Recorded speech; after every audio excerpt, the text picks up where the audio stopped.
ടിൻചേട്ടാ, വീണ്ടും ഒരു നായക കഥാപാത്രം അല്ലേ, മത്ത്. ശരിക്കും പറഞ്ഞാൽ മത്ത് എന്ന പദത്തിന് പലയിടത്തും പല അർത്ഥങ്ങളുണ്ട്. നമ്മൾ മത്ത് പിടിപ്പിക്കുക എന്ന് പറയും. ഞങ്ങളുടെ നാട്ടിലൊക്കെ ശരിക്കും മോര് കടയുന്ന ഒരു സാധനത്തിന് ഞങ്ങൾ മത്തെന്ന് വിളിക്കാറുണ്ട്. മാവേലിക്കര. ആ, ഇനി എൻ്റെ ദൈവമേ അടുത്ത ട്രോളാവുമല്ലോ.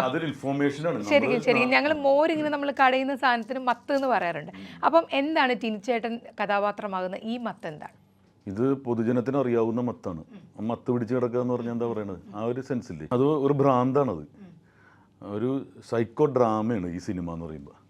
അപ്പോൾ ഇയാൾ ചിലപ്പോൾ ഒരു വേറെ ലോകത്തായിരിക്കും ജീവിക്കുന്നത്, ചില സമയത്ത് നോർമലായിരിക്കും. നമ്മളങ്ങനെ കണ്ടിട്ടില്ല ചില ആൾക്കാരെ, ഓൺലൈൻ തന്നെ എടുത്ത് നോക്കിയാൽ കാണാം ചില രീതിയിലുള്ള. ആരൊക്കെയാണെന്ന് ഞാൻ പറയുന്നില്ല. അപ്പോൾ അതുപോലുള്ളൊരു മനുഷ്യനാണ്. അതിൻ്റെ കാരണം എന്തായിരിക്കും? ടോക്സിക്കായിട്ട് എന്തെങ്കിലും ഉപയോഗിക്കുന്നുണ്ടാവും അല്ലേ, ഉപയോഗിക്കുന്നുണ്ടാവും, ജീവിതാനുഭവങ്ങളാവാം. എല്ലാം ഒരു എന്ന് പറഞ്ഞാൽ നമുക്കൊരു അസുഖം വന്നു കഴിഞ്ഞിട്ടുണ്ടെങ്കിൽ, ഇപ്പോൾ പനിയാണെങ്കിൽ പനിക്ക് മരുന്ന് കഴിക്കാൻ പറ്റും, തലവേന വന്ന തലവേനക്ക്. ഇതിൻ്റെ ഉള്ളിലുള്ളത് എങ്ങനെയും സെൻസ് ചെയ്യാൻ പറ്റില്ല. സൈക്കാട്രിക് പ്രോബ്ലം എന്ന് പറയുന്നത് ഡോക്ടറിന് എഴുതിയെടുക്കാനേ പറ്റുള്ളൂ. അതൊരു സയൻസ് പോലും അല്ല എന്നാണ് പറയുന്നത്. ചിലർ വാദിക്കുന്നുണ്ട്. കാരണം ഇതിൻ്റെ ഉള്ളിൽ നടക്കുന്ന ന്യൂറോ ട്രാൻസ്മിറ്റേഴ്സിൽ നടക്കുന്ന ചെറിയ വ്യതിയാനങ്ങളാണ്. ഭയങ്കര ബുദ്ധിയുണ്ടല്ലോ എനിക്ക്. അല്ല, ഇതിനെക്കുറിച്ച് പഠിച്ചിട്ടാണ് ഈ ക്യാരക്ടർ ചെയ്തത്.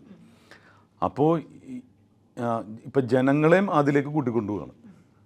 അപ്പോൾ കാണുന്ന ഓഡിയൻസിനും ഇയാളുടെ ഒരു മൈൻഡിലേക്ക് വരും.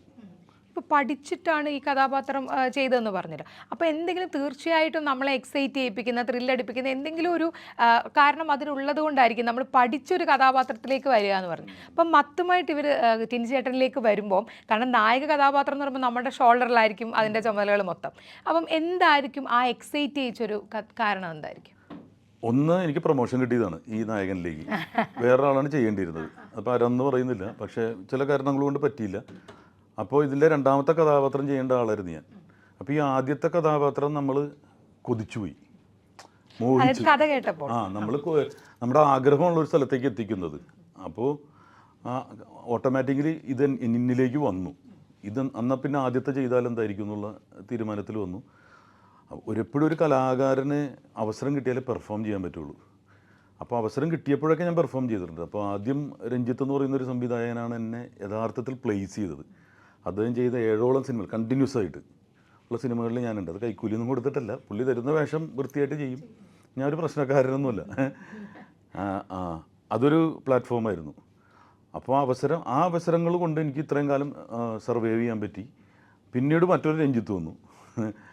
കോഴിക്കോട് കണ്ണൂർ ഏരിയ എന്നാണ് നമ്മുടെ രക്ഷാകുമാർ വരുന്നത്. അപ്പോൾ ഇതും എനിക്ക് പ്രൂവ് ചെയ്യാൻ പറ്റുന്ന അടുത്തൊരു പ്ലാറ്റ്ഫോമിലേക്ക് കയറാനായിട്ട്. അപ്പോഴും ഞാൻ പറയുന്നത് അതാണ്, ഒരു അവസരം കിട്ടിയാൽ ഏതൊരു കലാകാരനും പെർഫോം ചെയ്യാൻ പറ്റും. അതിന് പറ്റിയ സ്ക്രിപ്റ്റും ഇതുണ്ട്. അപ്പോൾ അങ്ങനത്തെ ഒരു പ്ലാറ്റ്ഫോം തന്നപ്പോൾ നമ്മൾ അതിൽ 100%, 1% പോലും കുറയ്ക്കാതെ ഇൻവോൾവായി. അപ്പോൾ അത് ഇതുപോലത്തെ സിനിമ എന്ന് പറഞ്ഞിട്ടുണ്ടെങ്കിൽ കാലത്ത് തന്നെ ആൾക്കാർ തേച്ച ഷർട്ട് ഇട്ടിട്ട് ടിനി ടോമിൻ്റെ സിനിമ കാണാൻ പോകാമെന്ന് പറഞ്ഞാൽ ആരും തയ്യാറാവില്ല.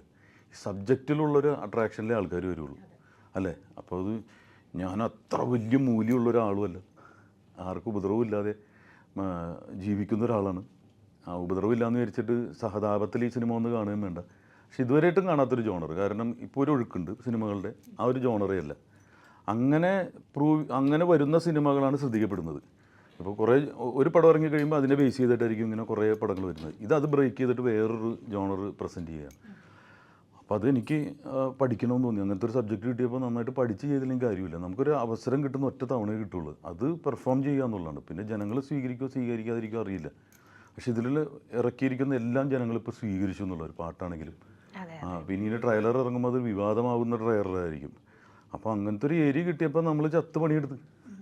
പാട്ട് എന്ന് പറഞ്ഞപ്പം എനിക്കൊന്ന് ടിനിച്ചേട്ടൻ ആദ്യമായിട്ട് അല്ലേ ഗായകനാകുന്ന ഒരു പാട്ട് എന്ന രീതിയിലാണ് നമ്മളിപ്പോൾ മുഴുനീള പാട്ട്. അതായത് ഇതിനു മുമ്പ് മംഗ്ലീഷ് എന്ന് പറഞ്ഞ പടത്തിൽ ദുൽഖർ ഞാനും കൂടി പാടിയിട്ടുണ്ട്. അതുപോലെ തന്നെ മായപ്പൻ, അങ്ങനെ കുറേ പടങ്ങളിൽ ചെറിയ അങ്ങനത്തെയൊക്കെയാണ് പാടിയിട്ടുള്ളത്, ജസ്റ്റ് ഫില്ല് ചെയ്ത്. പക്ഷെ മുഴുനീള പാട്ടെന്ന് പറയുന്നത് ഒരു സോളോ സോങ് ആദ്യമായിട്ടാണ്. എങ്ങനെയായിരുന്നു ആ ഒരു അനുഭവം? അത് ഡയറക്ടർ തന്നെ രഞ്ജിത്ത് ലാൽ വന്നിട്ട് ഇങ്ങനെ പറഞ്ഞു, ഈ ഒരു പാട്ട് നിങ്ങൾ പാടിയല്ല, കാരണം ആ ഫീൽ ഉൾക്കൊണ്ട് പാടാൻ പറ്റുമെന്ന് പറഞ്ഞു. അപ്പോൾ അതിന് സപ്പോർട്ട് ചെയ്യാൻ ഒരു പ്രൊഡ്യൂസർ ഉണ്ടാവണം. എപ്പോഴും ഒരു നിർമ്മാതാവ് എന്ന് പറയുന്ന ഒരു മാതാവാണ്, ജന്മം നൽകുന്ന ഒരാളാണ്. എൻ്റെ അടുത്ത് സിനിമയിൽ എന്താവണോ എന്നാണ് ആഗ്രഹം എന്ന് ചോദിച്ചാൽ പ്രൊഡ്യൂസറിനെ പറയുള്ളൂ. കാരണം നല്ല സിനിമകൾ ചെയ്യാമല്ലോ. ഡയറക്ടറാണെങ്കിൽ ഒരു പ്രൊഡ്യൂസറിൻ്റെ പിന്നാലെ കിടക്കണം, നടനാണെങ്കിൽ ഡയറക്ടറിൻ്റെ പിന്നാലെ കിടക്കണം, ഒരു അസിസ്റ്റൻ്റ് ആണെങ്കിൽ വേറൊരു ഡയറക്ടറിൻ്റെ പിന്നാലെ നടക്കണം, ക്യാമറമാന് ചീഫ് ക്യാമറമാൻ്റെ പിന്നാലെ നടക്കണം. കാശുണ്ടെങ്കിൽ നമുക്ക് ചെയ്യാമല്ലോ. അപ്പോൾ ഒരു നിർമ്മാതാവില്ലെങ്കിൽ, ആ ഒരു മാതാവില്ലെങ്കിൽ സിനിമയില്ല. അപ്പോൾ ആ പ്രൊഡ്യൂസർ ഒരു സിനിമയിലാണ് ഒരു പാട്ട് പാടണമെന്ന് ഓർക്കണം. ഇത് മറ്റൊരു പാട്ട് പഠിക്കുന്നത് സിത്താരയാണ്, ഔട്ട്സ്റ്റാൻഡിങ് സ്റ്റേറ്റ് അവാർഡ് കിട്ടിയ ആളാണ്. നല്ല പാട്ടുമാണ്. അപ്പോൾ രണ്ടറ്റത്തുള്ള ആൾക്കാർ വെച്ചിട്ടാണ് പരീക്ഷ നടത്തുന്നത്. അപ്പോൾ ജലീൽ എന്ന് പറഞ്ഞൊരു പ്രൊഡ്യൂസർ ധൈര്യപൂർവ്വം സിനിമ ചെയ്യാൻ, എൻ്റെ മുഖം കാണിച്ച് എൻ്റെ ശബ്ദം കേൾപ്പിക്കാൻ തയ്യാറായതുകൊണ്ടാണ് ഈ സിനിമ ഉണ്ടായത്. അപ്പോൾ പാട്ട് എൻ്റെ അടുത്ത് ഡയറക്ടർ പറഞ്ഞു, ഇത് പാടിയാൽ ഒരു പിതാവിൻ്റെ വേദനയാണ്, അത് കരഞ്ഞ് തന്നെ പാടണം, ആ ഫീൽ ഉൾക്കൊണ്ട് പാടണം. അപ്പം ഞാൻ ഈ സിനിമ നടക്കുമ്പോഴൊക്കെ ആ ഒരു സൈക്കോ, ആ ഭ്രാന്തിലായിരുന്നു. എനിക്കത് ഭയങ്കര ഇഷ്ടമാണ് അങ്ങനെയൊക്കെ നടക്കാൻ. കണ്ണൂർ ഞാൻ വെള്ളമടിച്ച് അങ്ങനെ നടക്കാനല്ല ഉദ്ദേശം.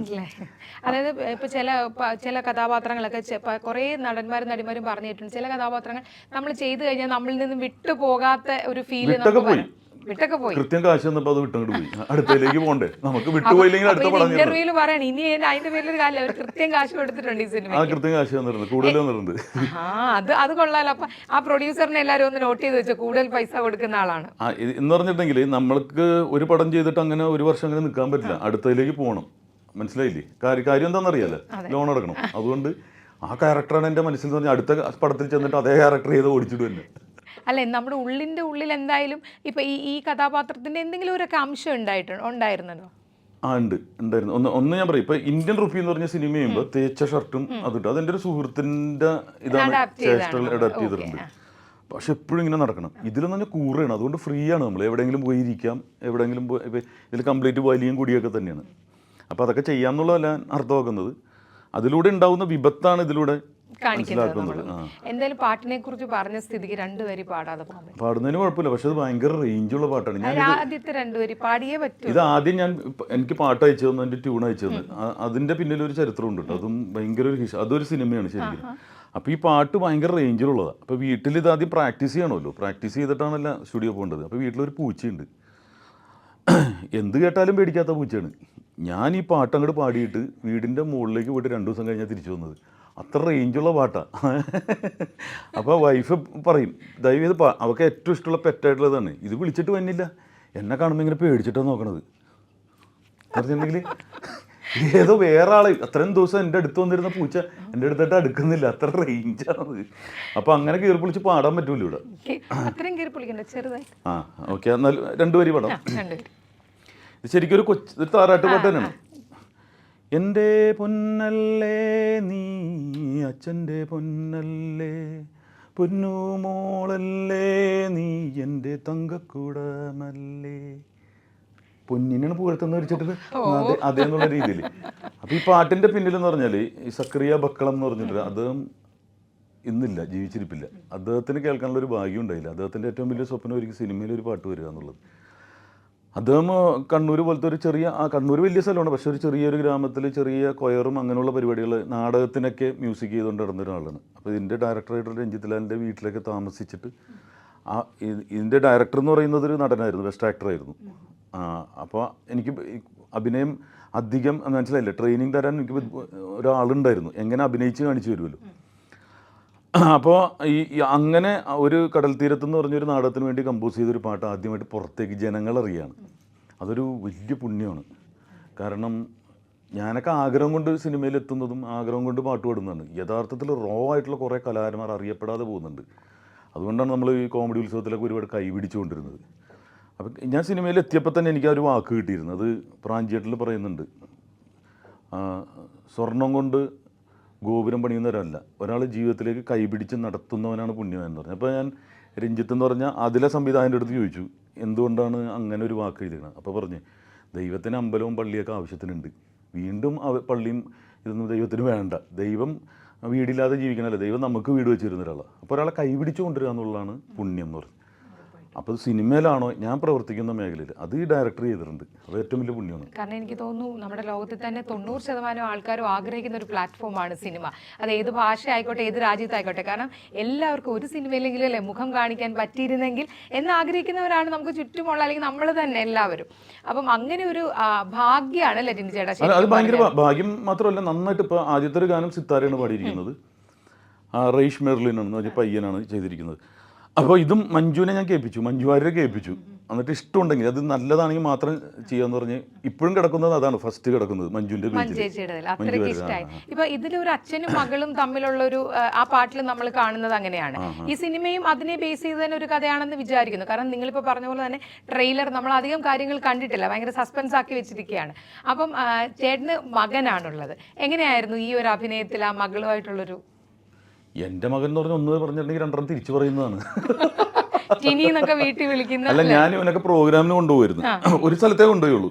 അവിടെ പോയി ഫ്രണ്ടിലിരുന്നപ്പോൾ ഏറ്റവും കൂടുതൽ ട്രോളുന്ന അവനാണ്. അവിടെ ഒരു സംഭവം അവതരിപ്പിച്ചപ്പോൾ ഇത് തന്നെയല്ലേ മറ്റേ സ്റ്റേജിൽ അവതരിപ്പിച്ചത്, ഫ്രണ്ടിൽ എന്ന് പറയാ. ഞാൻ പറഞ്ഞു ജീവിതത്തിൽ നീ വരണ്ടെന്ന് പറഞ്ഞു. അപ്പോൾ ആ ഒരു ഫീലിലല്ല ഈ കൊച്ചിന്. എന്തായാലും കുട്ടികളെന്ന് പറയുന്നത് എനിക്ക് ഏറ്റവും ഭയങ്കരമായി, എല്ലാവർക്കും അങ്ങനെ ആയിരിക്കും. ഏത് ദുഷ്ടനാണ്, ഏത് ക്രിമിനലാണെങ്കിലും കയ്യിലൊരു കുഞ്ഞിനെ കിട്ടാൻ നിർമ്മലനായി പോവില്ലേ.